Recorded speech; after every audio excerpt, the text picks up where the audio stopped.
My name is Ross Duncan. I head up the marketing team here at First Point USA, and I'm going to be hosting today's webinar. And we're delighted to be joined by two of our alum athletes. Both just finished their sophomore years in the States, and they're going to be speaking to you about some pre-departure guidance just shortly before you guys all head out to the States yourself. So delighted to welcome you all onto the webinar, and you should hopefully find this very informative and insightful and help you prepare for your last few weeks before departure. So I shall quickly introduce our two guests. We have Mayalee Osola, who's a track and field athlete, heptathlete at Cal State University, and has had a very successful and enjoyable 2 years, which you'll no doubt hear a little bit about as we progress this evening. So hi to Mayalee. And secondly, we have Ben McLaughlin, a swimmer from Wagner University in New York. Ben's also just finished his sophomore year, currently back home in a mixture of Aberdeen and Edinburgh, I think. Just awaiting his guest teammates arriving today. So delighted to have you both on the webinar. Thanks very much for giving up your time with us today. Both from NCAA Division I programs, so again, competing at a very high level. Both have enjoyed 2 successful years so far, which we'll touch upon. But they both our panelists are really here this evening to kind of turn the clock back a little bit, 2 years to when they were first heading out to the States as freshmen, and try and just share some insights as to how they prepared for it, some of the challenges maybe that they faced, some of the sort of exciting prospects I suppose they faced at the time, and hopefully pass on some of their advice to you on what you should be looking out for once you get out there, and how to best prepare over the coming weeks. So I think it'd be really good to hear both of your stories, your experiences, and your insights as well. And we're also delighted to be joined by my colleague Laura, who many of you will have spoken to as well. Laura's going to join with us again towards the end of the webinar and just run through some kind of practical guidance and tips for you.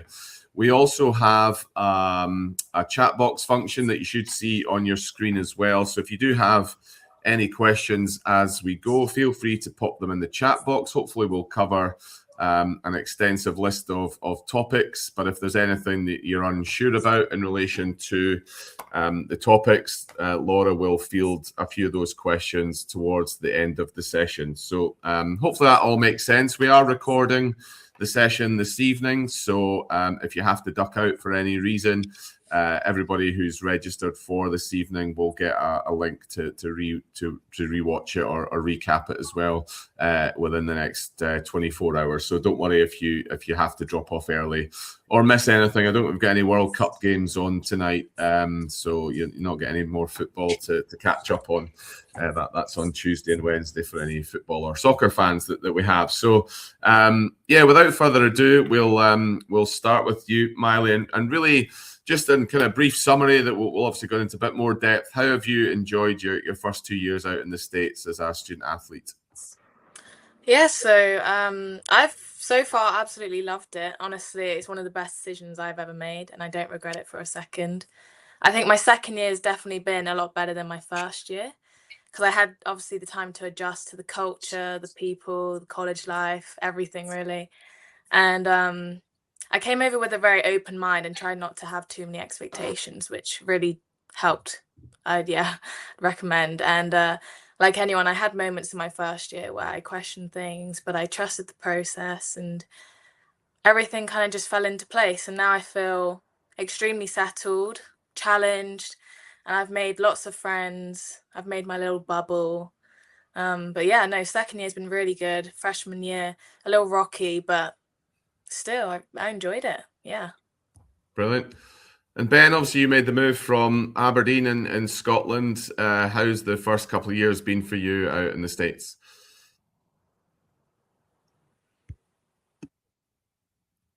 If you can hear me.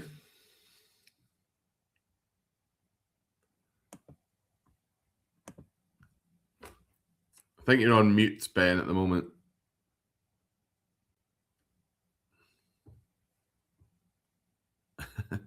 We did have Ben talking, so we'll try and... Can you hear us now, Ben?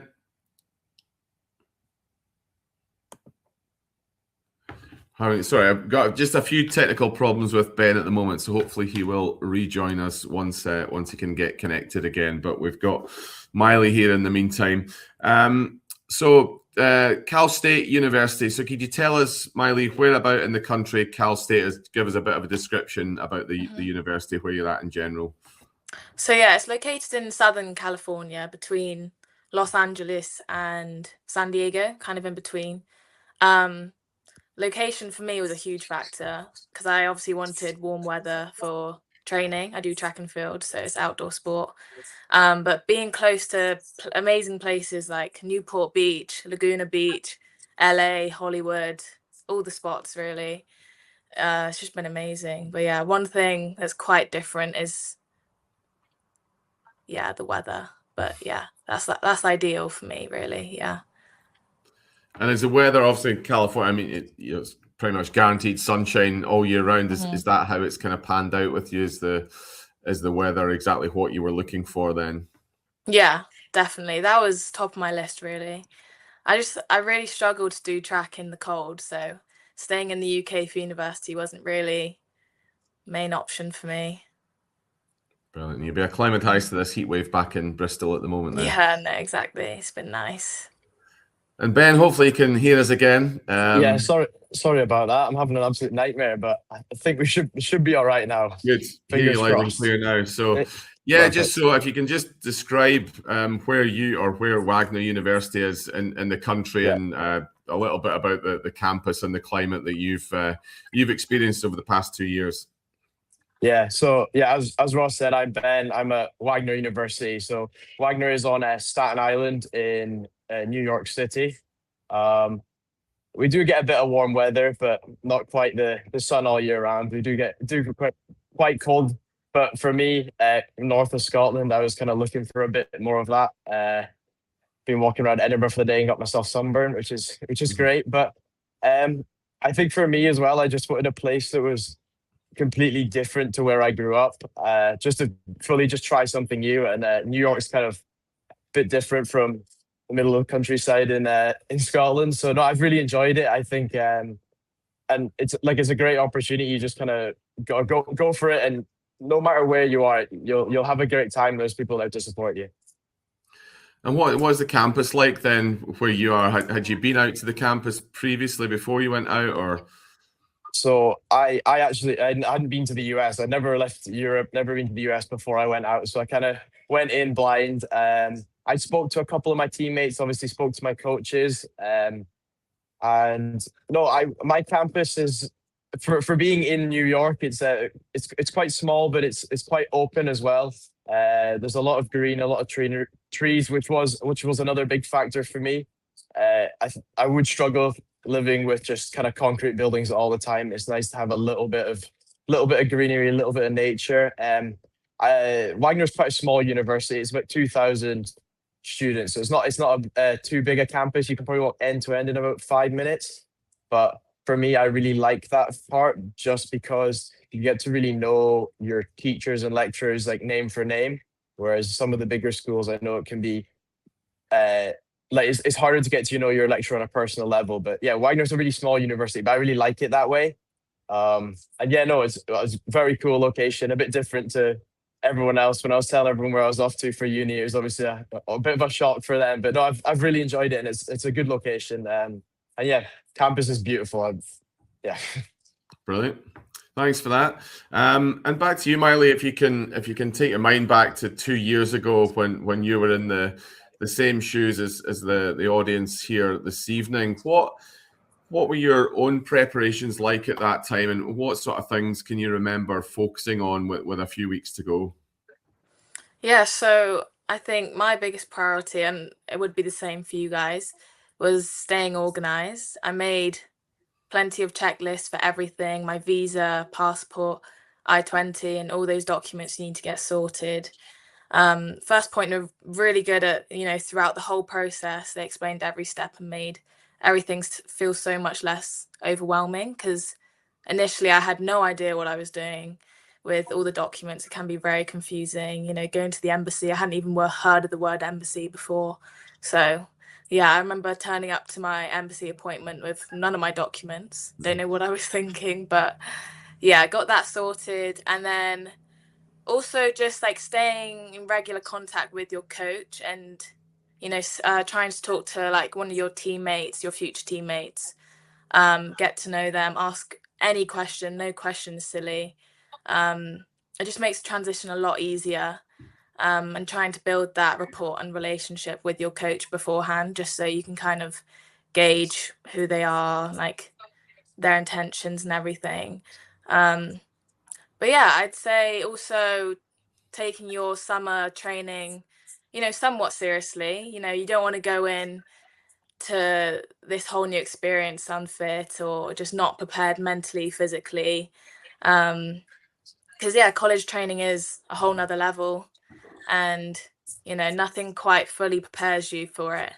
So you want to go in as much, you just want to prepare as much as you can, to make things a lot easier for yourself. Yeah. Great advice. And would anything in particular kind of caught you off guard that maybe looking back you think, oh, I should have done that? Obviously, bringing your documents to the embassy would be one, but Yeah. anything else other than that?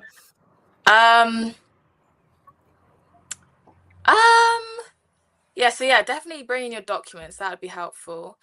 And then I think going back to trying to keep in shape over summer, that for me, that was very important. I wouldn't say I got humbled when I got there because all the freshmen were in the same position. But as I said, like nothing can fully prepare you for, full training. And it's nothing to be scared of. Don't go into it, scared or nervous. Like it's not to be, you don't need to be scared. It's a fun experience. You end up enjoying the grind, and yeah, it ends up being quite fun, really. Yeah, you just need to go into open-minded and mentally prepare yourself as best as you can, really. Brilliant. And Ben, how about you? What can you remember your final few weeks then before heading out to the States? Obviously, you hadn't been to the States before, so it was a whole new experience for you. What were the kind of things that you were focusing on at the time? I was kind of a similar thing, just making I remember to take all the right things, and it was a lot about what should I take, or have I got all the right documents sorted? Like, have I done all my paperwork for the school? Have I done my medical forms? But I think it's really important just to repeat again, like you've just got to listen to your coaches. First Point are very good with helping you through the visa process. As long as you just follow their steps, you'll be absolutely fine with it. They break it down really well. You'll be absolutely fine. And then just make sure you stay in contact with your coaches. And if you can, reach out to the other incoming freshmen, reach out to your teammates. They'll be happy to help you. Just even asking, what do I need? What's already on campus? Or can you give me, like, what does training look like when I get there? Like anything like that. The Americans are very social people. They're very happy to help. So if you just give them a message, they're happy to help you out. And just go in with an open mind, enjoy it. Like don't stress about it too much. Pretty much, it's probably the best way to go about it. Like it's not as scary as it might seem, and just make sure you just stay in contact with your coaches and your fellow teammates, because they will honestly, if you have any questions whatsoever, they'll do their best to help you or find someone to help you. So I reached out to a lot of my teammates before going, and that was really helpful with knowing, like, oh, should I brought this? Or no, you don't need to bother bring this. We have this here. Or, oh, this senior that just even graduated has this. You don't need to bother bringing this. They've left it for an incoming. Like those sort of things. It's just really important to kind of know. And like, yeah, your teammates will help you with all of that. So I'd really recommend, if you can, just reaching out to some of the seniors on the teams. Or I know in swimming, we have team captains. If that's the sort of thing in your sport or other sports, reaching out to them and just asking any questions you have, and they'll easily help you out and let you know. That's great. Appreciate those answers, and I think great advice for anybody on the call who's about to head out. So hopefully you'll take a few notes on that front, and keeping in regular contact with coaches and future teammates is great advice. So staying with you then, Ben, did you travel out on your own? Did your parents come with you, or? So I traveled out on with my dad. So which was probably a very good decision for me.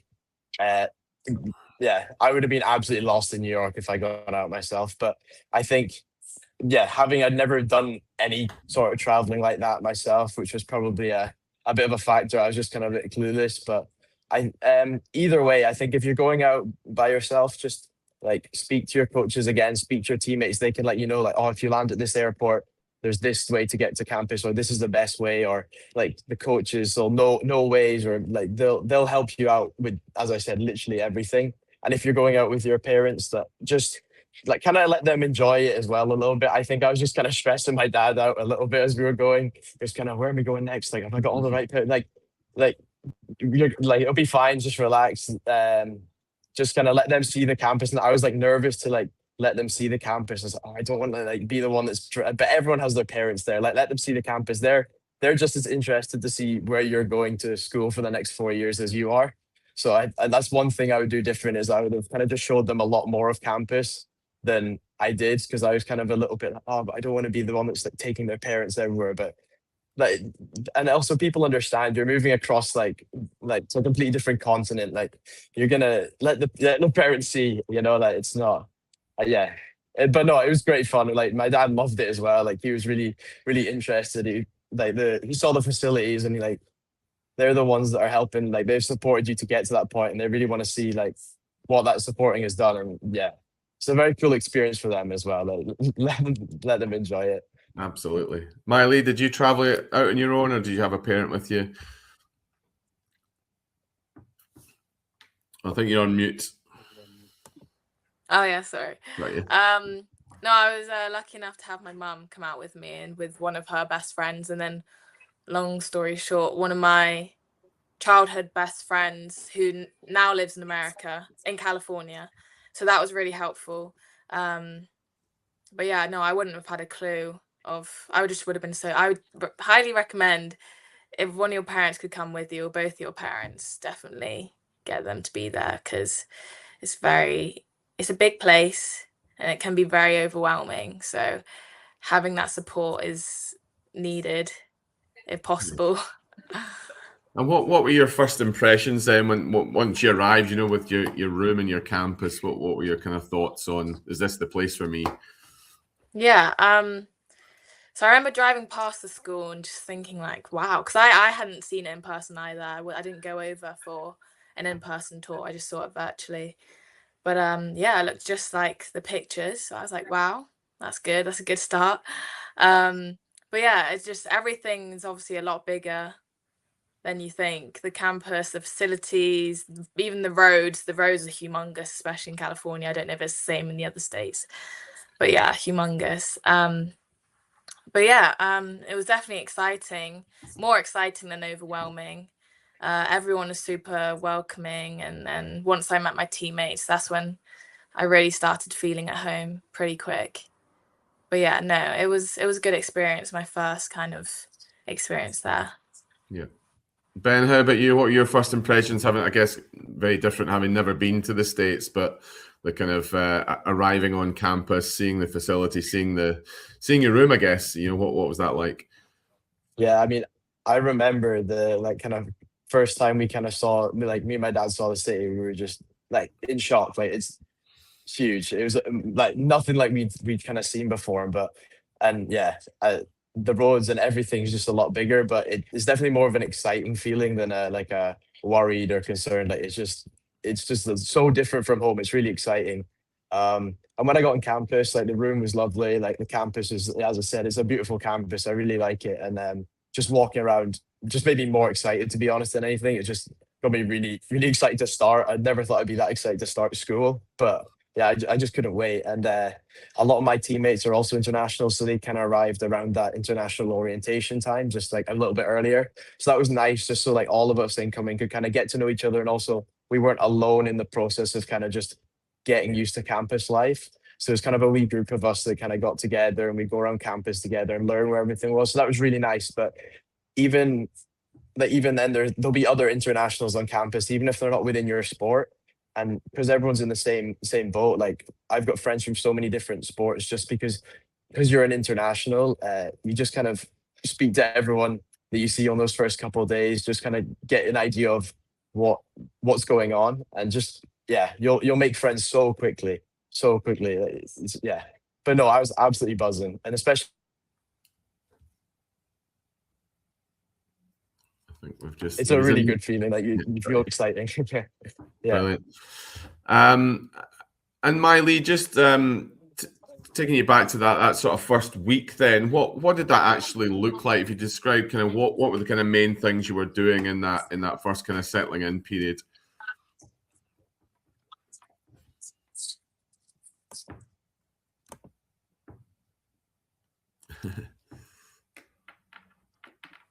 Sorry, I keep getting to unmute myself.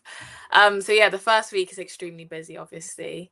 You're collecting your student ID, moving into your accommodation, setting up your room, meeting with your academic advisor, and then obviously getting settled into your classes, buying everything you need for your room. It's just a lot. So yeah, there's a lot going on, but because everyone else is new as well, you're all figuring it out together, and it's a lot nicer when you've got, you know, your parents around with you. But if you don't, it's okay. You'll have your teammates. Your teammates will definitely be there for you. I can guarantee that. You just have to reach out to them, and then they'll be happy to help. And then there's also lots of other sources of support for you out there. So if you don't have your parents there, it's not the end of the world. There's so many other sources. Great.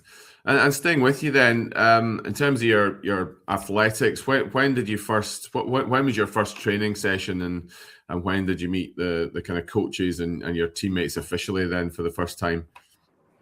So yeah, I remember the first couple of days when I got there, I had a one-to-one meeting with my coach. So perhaps you guys will have one of those as well. And you just kind of, you know, get to know them a little bit, ask any questions you have. And then I met the team very early on within the first few days I was there.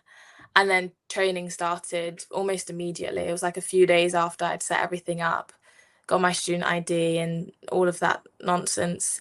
But yeah, no, it was definitely intense compared to what I was used to. But yeah, as I said, everyone's really supportive. You quickly realize, you know, you're all working towards the same goals, which makes like settling in a lot much easier. But yeah, I met the team very early on, and we did a lot of like team bonding activities, getting to know each other, fun games, going on trips and stuff. So yeah. Brilliant. That paints a really good picture, I think. Ben, how about you? When did you first venture into the pool then, within that kind of first week or so? You're on mute. You're being very polite to each other, muting each other while you're. All right. You hear me now? Yeah, got it. Is that right? Perfect. Yeah. So that first week, our official training started a week into my first arrival, just because we arrived a little bit earlier because of like the international orientation. But like me and like my roommate who's from Austria, so we were both obviously there a bit earlier. We were in the pool like just the second day because we were just excited to try out the facilities.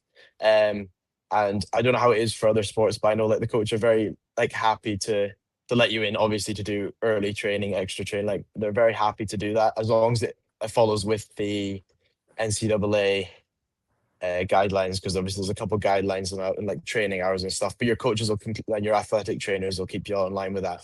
But yeah, I just kind of got into use the facilities as soon as I could. I was just really excited to give them a try, and so yeah, got in, just tried them out pretty early. And same with me, we did a lot of like team bonding activities the first couple of weeks, even if it wasn't planned by the coaches. A lot of the team captains were like, okay guys, like let's all meet up and go to the park and just chill, or let's go and play some board game, just to kind of like to help the freshmen relax, just to kind of get everyone back on the same page for the start of the year. And everyone's really friendly and obviously really keen to get to meet their new teammates, because yeah, you're all working for that conference championship or that sort of thing. So everyone's they want to get to know you, and they want to get you on a nice close personal level. So they'll go out their way to be really friendly, and it makes it a lot easier to kind of just get in with enjoying the rest of the team. And as well as the freshmen, I guess, you know, having that support mechanism from some of the older athletes on the team, how valuable was that support, and people that have maybe been there, you know, 2 or 3 years or a couple of years before you guys? It's so helpful. You just listen to what the upperclassmen have to say. That's probably one of my biggest pieces of advice. They've been there like at least 2 years, so they kind of know how things work, and what like you need to do and where you need to be doing it, how you do it. They know most of it. So just listen to them. If you have any questions at all, just ask them. They'll be able to help you out. That's one thing. That's probably my biggest piece of advice, to be honest, is if you've ever got a question or stuck or something, just ask them, even if it's about classes, because they've been there long enough that they'll know someone that's been in that class or in the rough subject, if it's not them themselves, that they can get to, that they can put you in touch with to help you out with. So literally any questions, campus life, like sports wise, even like, yeah, education wise, just speak to your upperclassmen. They'll be able to help you out. Yeah, just they're happy to help. Like they're there to kind of support you in a way. So just ask them whatever you need. They'll find a way to help you out. Brilliant. Mayalee, was that similar case for you with the upperclassmen in your team? Yeah, no, definitely. They seem, well, they're a lot wiser than they seem. Like it's mental. Like you don't realize how much knowledge they actually hold and contain. That experience that they've had prior is a lot. So it's definitely helpful going to them, and they can just guide you through anything that you're about to experience. And you're going to be in their shoes one day and be in the exact position, guiding freshmen, sophomores through that process as well. So yeah, I definitely recommend going to them. And no, as I said, like no question is silly. You can literally go to them for anything. You talked about that sort of social aspect of the team bonding. So what sort of activities were you doing as part of that team initially? So for me, obviously we're in Southern California, so we're near the beaches, which is nice. Well, yeah, a lot of beach days, barbecue days, surf days. So yeah, I don't know if it'll look like that if you're in Texas or the Midwest, but for us, it's a lot of like beachy activities, or just like going to someone's house. It can be something simple like that. The upperclassmen often live like around campus, obviously not on campus, like the freshmen. So someone will have like a house or off campus housing and host little team bonding sessions there. The girls like to do like galentines on Valentine's Day and stuff like that, which is really fun. And then we do like Thanksgiving dinners before Thanksgiving when everyone goes off. And then like after conference, we'll have like a big gathering to celebrate the end of the year. So yeah, there's always something going on with the team, and you spend so much time together. You would have thought that you'd get sick of each other, but we end up hanging out outside the sport. So yeah, it's quite nice. Absolutely. And on looking at the kind of any negative aspects then, so we have had a few athletes obviously that have had a little bit of homesickness. Did you feel that at all? I mean, obviously nowadays with technology you can keep connected with your family, but did that impact you at all? Yeah, well, I think I've been quite lucky and I haven't struggled too much with homesickness. I think because I went to boarding school before university, that definitely helped. So I was already used to being away from home. But you're also incredibly busy as a student athlete. So there's always something to focus on.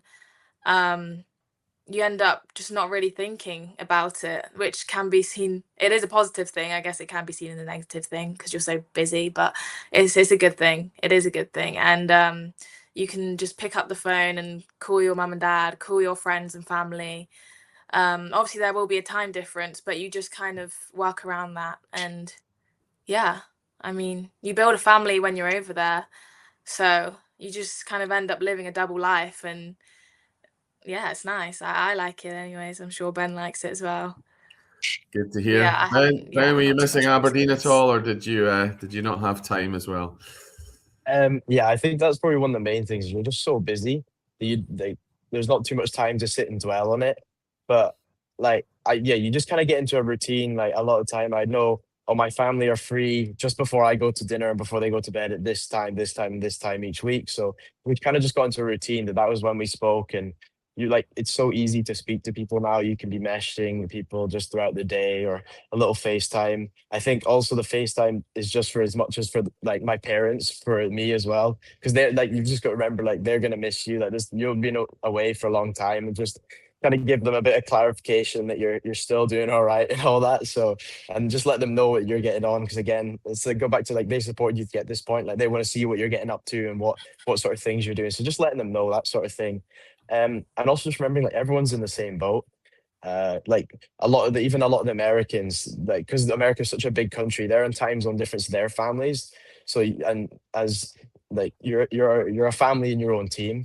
So just kind of, yeah, just getting, it takes a minute to get used to, but I didn't find too much homesickness myself. It just takes a little bit of getting used to, and you just got to remember that everyone's in the same boat. And like if you're struggling, just give your parents a call or just speak to your teammates. Like they'll be able to speak to you, or just do something to like kind of help take your mind off it. But yeah, there's lots of different ways to like kind of support yourself through that. And just remember, like it sounds like a long time, but the 3 months or so that you're away each time goes back so fast. Like I cannot believe that I've done already 2 years. Like 3 months will go back like in a blink. So you'll be fine. Absolutely. Good advice again. And staying with you, Ben, moving specifically to your studying and competing and training out there. And we ask this question a lot with coaches and other athletes on our webinars. What did a typical day look like for you, and how did you find that balancing of your training and your academic work? Yeah. So a typical day for me would kind of be, class schedules kind of vary like semester to semester, but roughly I do a swim in the morning, and then every second day we do a lift straight after swim. So that would end at about around 8 in the morning. So we've done a couple hours in the pool and an hour in the gym, and then go for breakfast, and then we probably have a class about 9:30, 10, and then we'd go for like, you'd have a little break. We kind of go for lunch. We'd have another about hour and a half session in the pool in the afternoon, and then another 1 or 2 classes in the evening. But we're done by latest around 4 or 5 in the evening, which is really nice. Actually, you kind of get the evening to unwind and get a bit of rest and recovery in. That's kind of, Wagner is a little bit different, whereas I only get classes. I don't know how it is in other universities, but I've got classes Monday to Thursday. It's very rare that we get a class on Fridays, which actually really helps just kind of balancing the workload, as like with swimming and your classes and homework and that sort of thing. But obviously on those days it can differ, but it's a pretty set structure, and the coaches, it doesn't tend to vary too much year to year. Like the coaches will let you know very much in advance that we have to pick our own class schedule at Wagner, and the coaches are very on it with letting you know, okay, this is what your schedule will look like, plan around it so that you're not overloading yourself on a Monday, so you're like busy until 9 p.m. with no breaks. Like just like pace it out. And yeah, it's a busy schedule, but it's definitely manageable. You just have to be prepared for it and be aware of how you're using your time, use your time smartly, and it really is manageable. And just again, speaking to the upperclassmen that have been doing it for a couple of years, for the first couple of weeks, can really help you just learn how to kind of organize it and get a little structure in that. It makes it a lot more manageable. If you just try and plow through it, it can get a little bit tricky, but if you just get into a routine nice and early, you'll be absolutely fine. That's great. Thanks for that. And Mayalee, slightly different question for you. Obviously, going out to California, to the heat and the sunshine, but also the humidity. What were the kind of biggest differences you felt moving out there, and how did you manage to kind of acclimatize to that, particularly in the pre-season where you're literally hitting the ground running? Yeah, so when I go back, it's the hottest, I think. So yeah, around September, early August, late August time.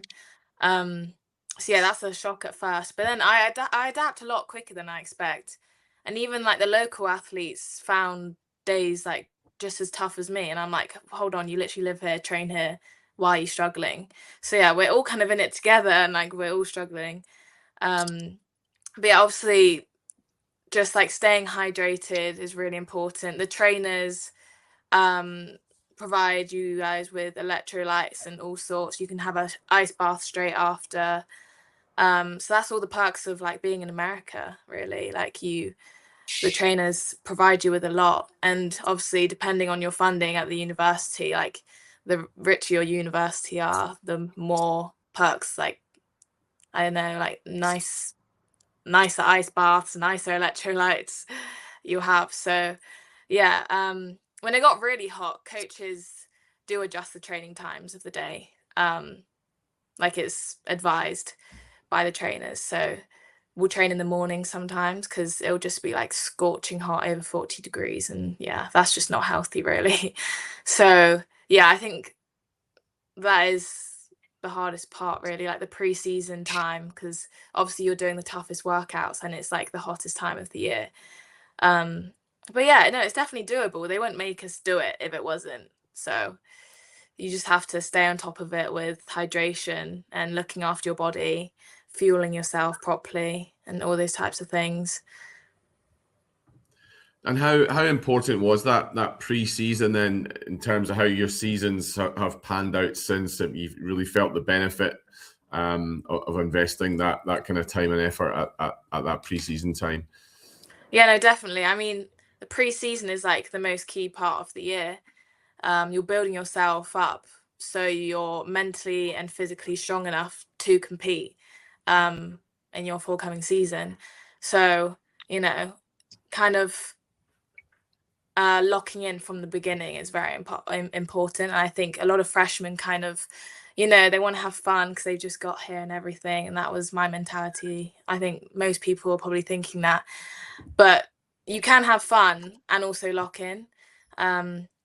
Because you don't want to, you know, have any regrets once you get to your competition season thinking, why aren't I performing as well as like I should be? Like, this was my PR 2 years ago. What am I doing? But then you have to hold yourself accountable and be like, did I put in my all in my pre-season? No, probably not. So kind of getting there, locking in, fueling the body right, talking to your coaches, communication is very important there, making sure you and your coach are on the same page, and understanding just like the training is really important, because that is your life once you get there. Like, you're a student athlete and you need to kind of learn to love it. Like, it is fun. You can make it fun. So yeah. Good advice again. Thanks for that answer. And Ben, we've obviously got a few swimmers on the webinar this evening. Then, in terms of your competition season and how the structure of that work, can you just kind of describe how your freshman season or your second season as well has been structured, and how that maybe differed from what you were used to back home in the UK? Yeah, so I don't know how it is in other sports, but for swim, we are in preseason till about October, and then a lot of your meets, so you're probably seeing videos of that sort of thing, is like the dual meets. So it's like a one team versus another team. We don't. It depends university to university. Wagner doesn't tend to suit up. Obviously, that's putting on like the race suit. That often doesn't tend to happen. They like to just kind of keep you training through, and it's more about just getting used to that feeling of being tired and still being able to perform. Around November-ish time, you'll do a mid-season meet, which is you'll do a mini like kind of drop taper for that, which is kind of like just get a little bit fresh, but obviously not all the way. You want to like kind of keep it a little bit under fatigue, and then that's where you'll start going through your race practice. Like, you're putting your suit on, like there'll be heats and finals, that sort of thing. It'll be like a 3-day meet, 4-day meet with all the relays, all your main events, trying to work out what your schedule will be for come conference. So, and then what you do is, well, kind of again differs uni to uni. What we had is after that train, and then right after exams, we got 2 weeks where we could go home during like Christmas, and then we're back into winter training, which is probably for us, for swimming, that's probably your toughest block, is that 3-4 weeks in between, like just after the new year and when your classes start. That's about your toughest block, and then it'll start easing up and getting into that depending on what events you swim. I swim distance, so about a week or two out from conference is when it really eases up for me, but obviously the sprinters will need a little bit more. And you'll only do about 2 or 3 of those dual meets in that kind of January, February time. It's a lot more focused on just making sure you're getting that work in the pool, work in the gym, and then getting the recovery in between. And then conferences, as if like it's like a nationals or that sort of thing back home. So you'd be like the suiting, the full taper, everything, like the full meet setup. And so it's kind of a lot of racing under fatigue, which is very different to how I was used to. I'm guessing a lot of the swimmers are used to doing back home, but you get used to it after. It does take a minute to get used to, but you get used to it. And you get a little taster for racing with like the suit and a little bit of a taper in November. And that can kind of just show you whereabouts you're at. And then, yeah, February, it's just, that's the full lot, and then see where you go from there. Great. And you've had a successful time out there. How did you feel you adapted to competing in Scotland to competing in the kind of the college system? To be honest, I think it worked. It suited me a lot better than here. Honestly, I think just because like I come from like quite a small club, so we're quite small, crammed in the lanes and that sort of thing. Whereas in the US, obviously, just because the facilities are like so much bigger, obviously everything. Just like that little bit extra space and that couple extra teammates that we could have, like almost a full set of pool with all of us trying to hit the same target times, all racing and pushing each other. I think that made that little bit of an extra different, where you've got so many people that are so equal on kind of speed and ability that you have to really, really push to try and beat the person in the lane next to you. And if you're doing that day in, day out, you see the results dramatically in the pool. And yeah, you love your teammates, you're good, they're race to, but in the pool, you just are on the track, whatever sport you do, you just got to beat them. That's kind of the mindset I had, is just try and be as competitive as possible in training, and you'll see the results when you're racing. Great insight, Ben. Thank you. Back to you, Mayalee. Obviously, we talk again a lot about the kind of travel aspect of being a student athlete. How much traveling did you do in your freshman season, and how kind of difficult or otherwise was it to kind of get used to that? It's obviously a big country, as you both said, but yeah, how much of the country were you competing in? Mm-hmm. So I was quite lucky because I don't know for other sports, but for track, not the whole team travels. I don't know if that's the same elsewhere, but for my university, the whole team doesn't travel, so you have to get selected. So yeah, I was selected for pretty much every single meet.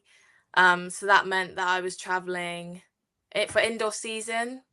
It's not that often, but I've gone to Nevada, Arizona, Colorado, kind of the same places for indoor. Like multiple meets at the same venue, and then outdoors a lot different. Like we've been to Texas, Washington, a lot of California places, so that'll be by bus. But yeah, we fly to all these meets, and it's one of my favorite parts of doing track over there. It's like a really cool opportunity, getting to fly to competitions. You feel like a real professional, like you've made it. And but yeah, we compete regularly throughout the season, so you get lots of opportunities to perform against some of the best athletes in the NCAA. I'm a smaller D1 university, but I'll get the opportunity to compete. I'll have like a UCLA person next to me and like a Texas person next to me, and I'm like, how are we like racing against each other right now? Like I'm literally one of you guys. So yeah, just being at a smaller D1 university doesn't mean you don't get to compete against the best of the best. You are the best of the best, you just have less funding, basically. Which some people prefer. Some people want to be at the big flashy schools, and I can understand completely both sides of things. I think it'd be great to experience both. And you also have to know that if you're at one school, I know this is kind of going off topic, but you're never stuck in one place. You might not be enjoying your school. You're not trapped there. You can have the opportunity to transfer. It's definitely possible. I've had lots of friends do it, and they've ended up being happier, or they've ended up not so happy. So yeah, the grass isn't always greener on the other side, but you have to know that you're definitely not trapped. Like once you're, going to this new school, starting this new chapter, yeah, I mean, hopefully you love it and you stay there for all 4 years. But if you don't, that's okay, and you can go elsewhere. There's plenty of other places in the US. It's a very big place. So yeah. Yeah, certainly more flexibility nowadays with the transfer portal and many of the sports, and again, First Point are here to help if we don't find you the right place straight away, then hopefully further down the line, if it is something that you have a problem with, the team back here are here to help you. And going back to you, Ben, how did you find? You talked about the kind of competition between teammates, but how did you find the general level of competition between, again, maybe competing back in Scotland, and then you're competing against all these other kind of top universities. Is that something that took you by surprise, or did you feel mentally you were prepared for that? I think a little bit by surprise, but I think the main difference is just the depth in the number of athletes that are at this level. Because obviously in Scotland, there's still a high level of swimming. There's just not, obviously, because it's a bit of a smaller country, well, a lot smaller of a country. There's just not as many people. Whereas, so for like, if there's like 4 or 5 people, it's a close race in Scotland. Like, there could be like 20 people in the US. So those like there could be people on the same level that are missing finals or missing semis just because of just the amount of depth of people at the race are so close. Just because the amount of number of the people that are all on that same such a high level, and the main difference for me is just you've just got to make sure you're on it, because it's just one of those things where little slip ups can kind of cost you a little bit more than they would have back home, just because there's that little bit less breathing room. But I quite like that. It's a bit of a challenge, but it's very different, and it's more fun when the more competition I've kind of found, the more fun it is. Just as the more people you're racing, kind of like the more accomplishing, like if you feel like if you manage to touch someone out or get that second place when the field's like even more stacked, it's just an even better feeling. That's great. You've obviously adapted to it well with that mindset and achieved some great successes. And staying with you then, Ben, for the next question. Again, you both talked about this at the start, that sort of relationship you've had with your coaches. How would you describe the relationship with your head coach, and what sort of things have they really sort of supported you with? So like me and all my coaches, like my head coach, but all our coaches are really, really close. I think that's a really important thing, just to establish that strong relationship with your coach. And as I said, like even before you're out there, just letting them know like how you're getting. If you have a competition at home, let them know how you did. Like they're interested to see how their athletes that are joining the school are doing. Like, did you do a PB, or did you win this, or do that? Like, just let them know they're really interested in you and how you're getting on, because obviously, like, they've recruited you to do something for the team and they see you doing well. That's a good for them as much as it is for you.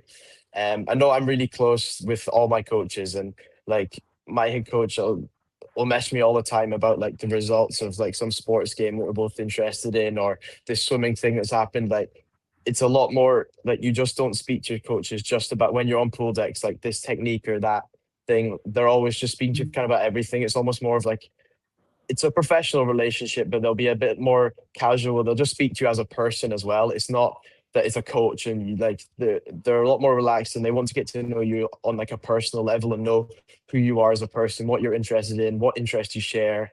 And I really enjoy that. I think it's nice to be able to go and speak to my coach, not just about swimming, but, oh, did you see this game last night? Or did you see what happened? Like, just that sort of thing. It makes it a lot more relaxed on pool, that there's not as such kind of pressures, and it makes it a lot easier if there's something you would like to change in your training or you liked in your training. It's a lot easier to go and speak to them about when it's a lot more of or I find when it's a lot more of a relaxed kind of relationship. And yeah, but I really like it that way. And I think it's just like the coach isn't there to kind of scare you or anything like that. Like, they want to support you and you to do well just as much as you want to do well. And it's just remembering that and being really open and just friendly with your coaches, and just speak to them and get to know them more than just as your coach, and that they're there to like train you and shout out your times on pool deck and give you technique. Like, just get to know them as a bit more of a personal level. Yeah, you're obviously spending a lot of time with them, so that personal relationship is absolutely key. Mayalee, would that be the same in your case? What's that kind of balance between that sort of more informal relationship and the technical aspects of your coaching team? For me, it was a slightly different experience. Or similar and different. Like, initially, I wasn't too sure about my coach. He has quite a traditional coaching style, and he can be quite hard to read. So at first I wasn't quite sure, because it was very different to my previous coaches I'd had in the UK. So it just kind of caught me off guard a little bit. But instead of like judging too quickly, I kind of just trusted the process and trusted getting to know him and seeing and like letting, the relationship develop and giving it time. But now going into my third year, we have a really good relationship, and it's built on trust, honest communication. We've developed like banter, which is a lot for him because he's not really like a jokey kind of guy. But yeah, definitely taught me that like every coach athlete relationship is different. So it's very important not to kind of compare your relationship with your coach to anyone else's, because everyone's relationship with the head coach is different. But yeah, no, obviously I do heptathlon, so I've got several different event coaches, and I get on really well with my event coaches. But yeah, the coach I was talking about previously was my head coach. So that is the coach you really want to get along with, because he's got a lot of power, and he's kind of in charge of everything. So yeah, I mean, now we've got a really good relationship, but I just wasn't too sure about him initially. Yeah. You clearly adapted to it well again. And do you still have, I mean, for track and field athletes on the call, do you still work with coaches back home in England at the same time, or do they kind of go out the window once you're in the States? How does it work? Yeah, most people do. For me, it was a little bit different because obviously it's a bit different at Millfield, my secondary school. Those coaches are like at the school, they work at the school. So my club coaches, on the other hand,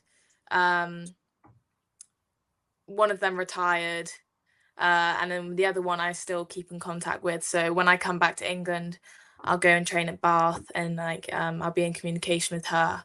But I don't really have like a set home coach anymore, but most people do, and they stay in contact with them, stay really close to them. So like when they come home, they can train with them and stuff. So yeah, it's a bit different for me.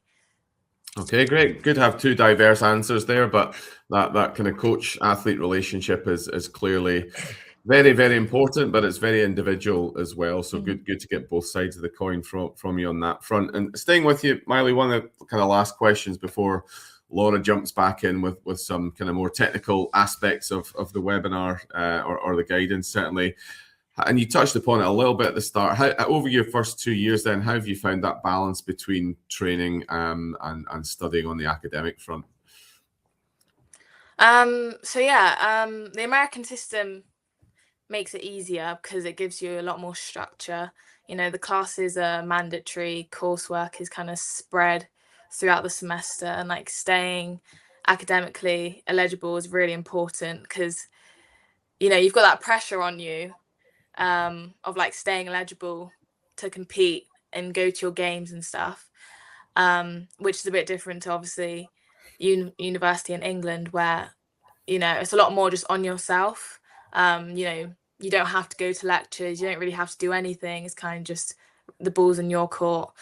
So yeah, you have got that pressure, which is nice. But yeah, kind of balancing everything, you do kind of find your routine, and obviously you kind of tailor it around your sessions and sport, and just stay on top of everything so you don't lose track of anything. And you know, exams they have midterms there, and depending on your semester systems, then they have finals. So you have exams like pretty often compared to university exams and structure. But yeah, it's really important just like staying on top of everything, and you'll find your routine. Whatever works for you, really. Great. And I guess both of you were very used to routine in the sports that you compete in. So you'll be, I'm sure, very well planned and organized by the sounds of it, and keeping up to speed with your studying. So great. I've got a couple of more questions at the end, quick fire ones for you, just to find out a little bit more about your experiences over there. But I'll pass you on to Laura, who's going to just give you a few practical tips to follow in your final few weeks before departure. Yep, I'll try and make these quick fire as well. So most of our class of 2026 who are departing have had a final meeting with me, but if they have their visa, their embassy appointment still booked, I would definitely say have your final meeting with me so I can do some prep for how it's going to be on the day. You don't want to be going into the embassy without your documents or nervous. So book in some time and we'll make sure you feel prepared with what to bring and how to kind of behave and show up on the day. Mayalee said this really well, but make sure you communicate with your coach about your arrival time. So a coach can be really supportive, or the captains or the grad assistants even, with your arrival. They might even offer to meet you at the airport or pick you up, or at least meet you on your first day, but they can only do that if you actually inform them of when you're planning to arrive. If you haven't booked your flights yet, definitely check in though with your coach and find out when do they need to have you. So there'll be a class start date, but some sports like our field hockey, maybe our cross-country athletes, often they'll have a pre-season camp for maybe a week or 10 days. So it may be that the coach wants you earlier than the class start date. So make sure you've caught up with the coach and ask when you're required, basically. I would say for the airport, I mean, we've had athletes who've packed their I-20 in their suitcase before. So definitely going through that airport, make sure you've got your passport and your I-20, because you are going to go through visa clearance. Either at the UK side or when you arrive. So you want to have passport, I-20, and we would just say make sure you've got your phone. It's a longer flight than you might be used to. Make sure you've got your phone, maybe a power bank and a US plug adapter, so that when you arrive, you're covered, you've got charge, and you can get to where you need to be successfully. Things that will happen, Mayalee covered it well and Ben covered it well. Obviously, when you get onto campus, you're going to be doing a check-in process. You're going to be collecting your dorm keys. You'll have induction meetings all through the first week, meeting teammates, coaches, but also academic people. So just make sure that you're aware of all the places you're expected to be, and that will make sure that by week 2 you're feeling really comfortable and settled. Normally, in your first day, you will need to kit out your room a little bit. So going into your dorm room for the first time, it will look a bit empty. It'll look a bit sparse. You'll definitely have a bed, you'll have a desk, you'll have a chair, you'll have a wardrobe, but you will want to go off maybe with a teammate, or if it's within walking distance, a local store or Walmart, and you'll buy your own pillow, you'll buy your bed linen, you'll buy some toiletries maybe for your bathroom just to get you started off as well. So just think about those things. Eventually athletes will maybe club together and maybe get a kettle for their dorm rooms, or a toaster or a microwave. All of that can come later, and you definitely don't need to pack those things. So just think about when you arrive, the things you're going to need to just kit out your room for that first night, and then you can build up from there. Other packing things, if you've got personal sports equipment, so our hockey players, your mouth guards, our track athletes, your running spikes, your teams will give you training kit, and will give you certain training kit as well as kind of clothing, but that will be to supplement your own. So you definitely want to go with your own training kit, your own personal equipment. And if it is a bigger piece of equipment, tennis racket, hockey stick, make sure it's booked on the flight as well, and get all that taken care of, so there's no surprises at the airport. And obviously your own footwear and things like that you're used to. You don't want to have injuries at the offset just because you're trying to break in a new pair of shoes or running spikes.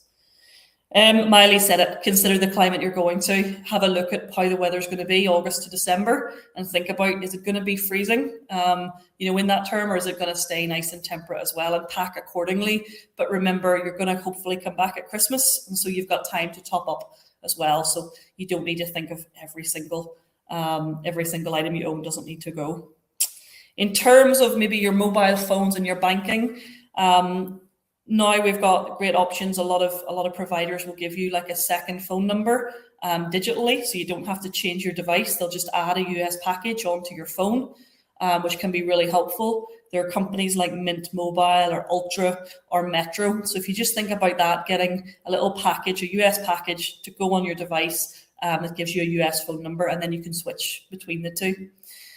With your banking, I would just say, remember that you don't want to have lots of transaction fees and charges, extra charges for using your home credit cards and so on. So we have had students that have maybe used like Wise Banking or Revolut, something that's more digital and comes with an app. We are going to share all these things out with you as options for you to look at. So, we'll send kind of a summary of tonight's webinar. I would just say, with your insurance, most of you have been in touch. If your uni offers insurance, then great, you can take that package. If not, we can give you some names where you can get policies just for student coverage as well.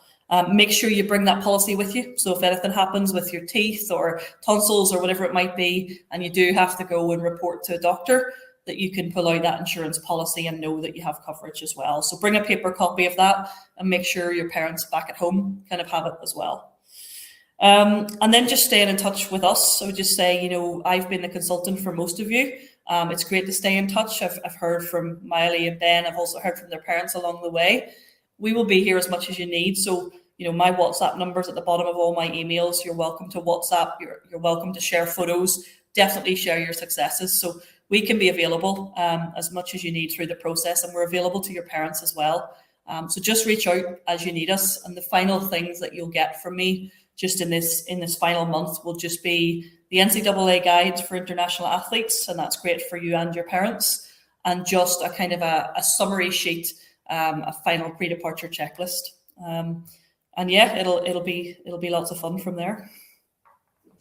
Great, thanks, Laura. Lots of great practical tips, and Laura's obviously worked with hundreds of athletes like yourselves in the build up to those departures, and be a student athlete herself. So as she said, any queries that you have in your final few weeks, feel free to get in touch with Laura or your respective consultant, and we shall help you out. So hopefully those tips, a few things sound obvious, but it's the sort of thing that you might just forget and kind of take for granted. So get that checklist ticked off as you're preparing over the next few weeks. So if we could just bring in Ben and Mayalee if they're still here with us, and we'll just get a couple more questions to you. So just a kind of quick fire one to you both. So starting with you, Mayalee, one thing you wish you'd packed more of? Probably English snacks. You know, it kind of just helps having your comfort snacks with you when you first get there.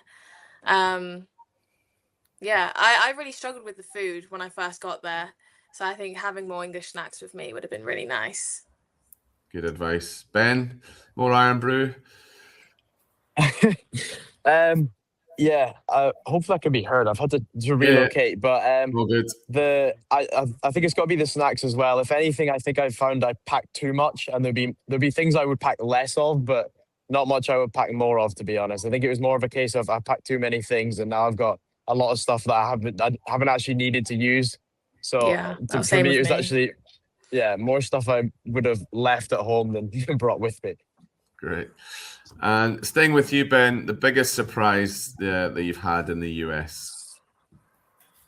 Just the size of everything, like the roads, the buildings, the food portions, everything is just massive. Like, everything is just bigger, and it's great, but it's just like you hear always like everything's bigger and better in America, but everything is so much bigger. It was just a shock. Like even just the buildings, the roads, the cars, everything was just a lot bigger than I was especially used to like back home. Great. Mayalee, for you, what was your biggest surprise element about being in the States?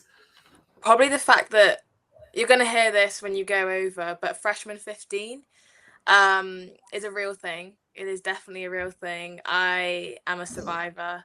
It's basically just you go to America in your freshman year and you gain weight. It's very easy to do. You don't understand the amount of additives and bad nonsense there is in American food. Even when you think you're eating healthy, you're probably not eating healthy. So you just have to be really careful of what you put in your body, because your body's a temple and you need a good bod for what you're doing, you know?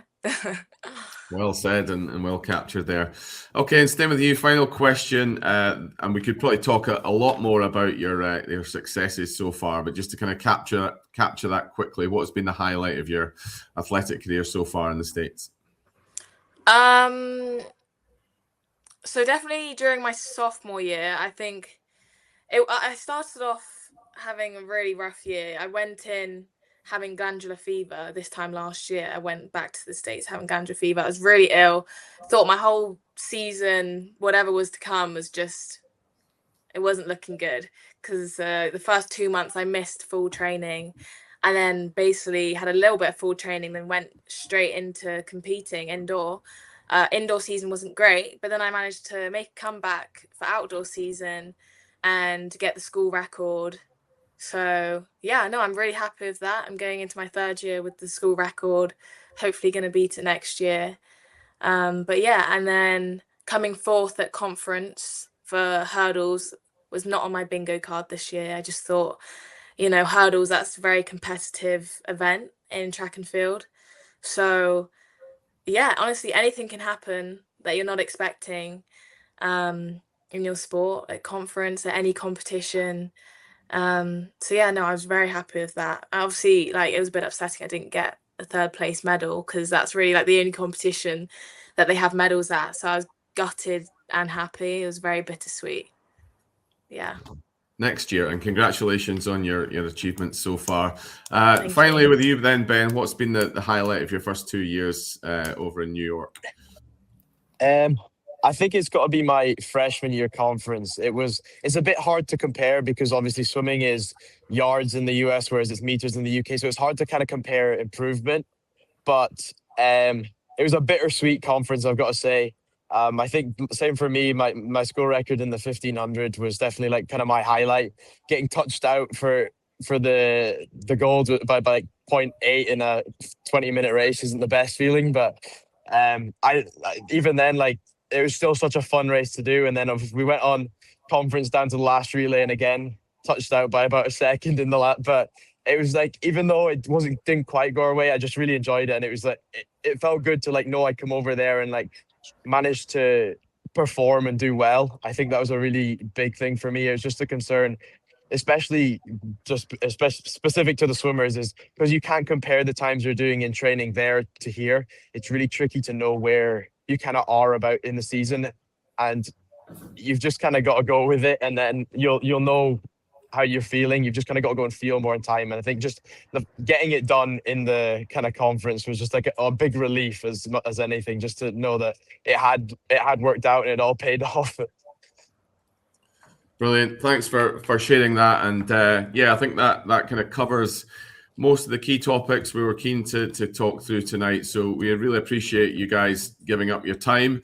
I know you've both got busy summers, and it'll fly past. It'll not be too long before you're both going back out there as well as the kind of new freshman athletes that we've had on your call. So it's always really great to hear the insights from people who are out there doing it and experiencing it for themselves at the moment. I think that's always the best kind of content that we can share with our respective audiences. So hopefully everyone on the call has gained a little bit more knowledge from the webinar today. And obviously having some of those tips as well from Laura has been really invaluable. So really appreciate you guys' time this evening. Thanks for joining us. As I said at the start, if you did miss any of it, we'll share a recording with you in an email tomorrow with some additional information. So thanks very much for joining. We wish you all good luck in your adventures going out to the States in the next few weeks. And hopefully some of you will be on a kind of similar call this time next year and talking about your freshman year. So thanks again, and we'll hopefully see you soon. Thank you.